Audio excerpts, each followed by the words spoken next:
Welcome back to Today Extra. Well, our next guest is a single dad from Sydney who's worked out a way to live for free. What? Chris Cooper is taking advantage of the sharing economy to cover his cost of living. And we're talking mortgage, road tolls, petrol. His life's completely offset. Here he is now to tell us all about it. Chris, welcome. You're taking care of your day-to-day expenses by using apps. Good morning. Good morning to you. Why did you start this and how has it been successful for you? Well, it's been incredibly successful, actually. I had a 10-year marriage, happily married, but that ended, and then found myself with a large house in Barrel down the Southern Highlands, which has a large mortgage. So what can I do? Put it onto Airbnb, haven't looked back. The house is now full with paying guests happily staying there and covering the mortgage.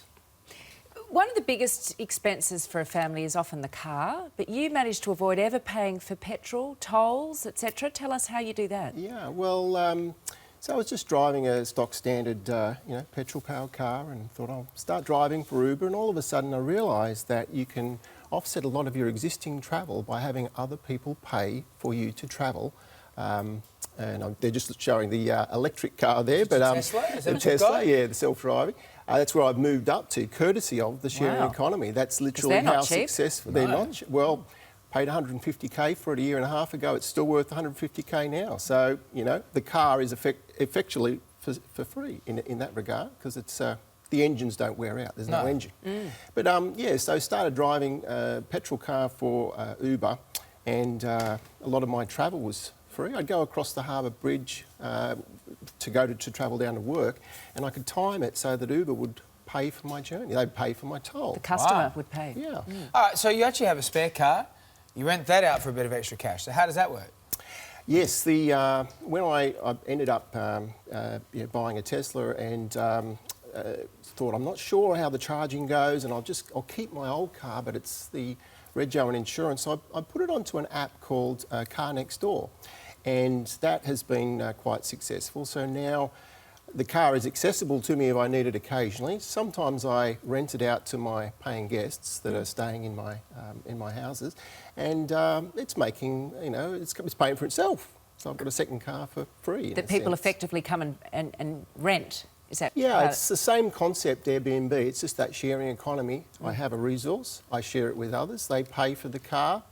The sharing platform, so Car Next Door as a platform, covers you for damage, manages all the bookings, takes a cut, but the end result is, if you, the Australians out there that have a car parked outside their work all day, they should rent it out. They can cover the cost. It's just sitting there idle. Just idle. So in terms of property, you own one, you rent 3 others, but you actually lease them all out through Airbnb, which rakes in a lot of cash, but we understand it leaves you without a fixed address. How does that work?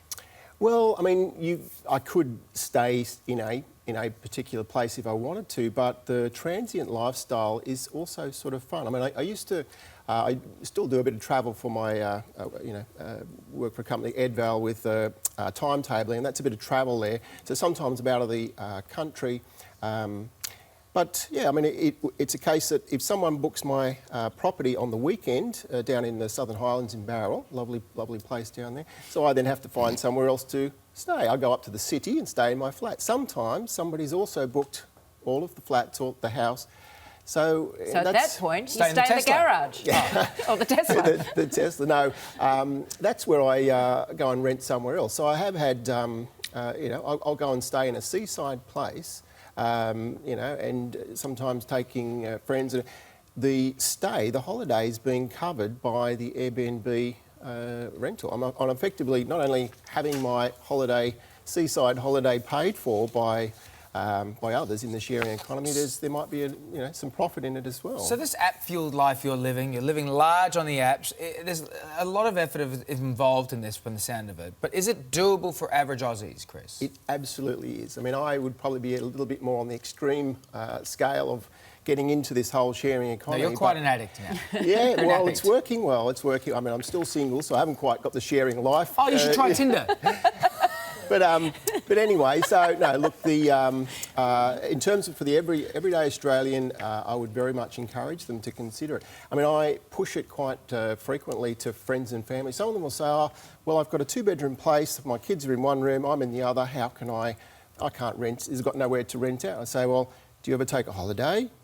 Why don't you put your place onto these sharing platforms, even at a high price? Occasionally someone will pay for it, and you'll then say, well, now that's my cue to take the kids to Queensland, courtesy of the sharing economy." Good on you, buddy. go. It's a good idea. For more information on the apps that Chris uses, head to Today's Show website. Good to see you, mate. Thanks for coming in. Okay, thank you.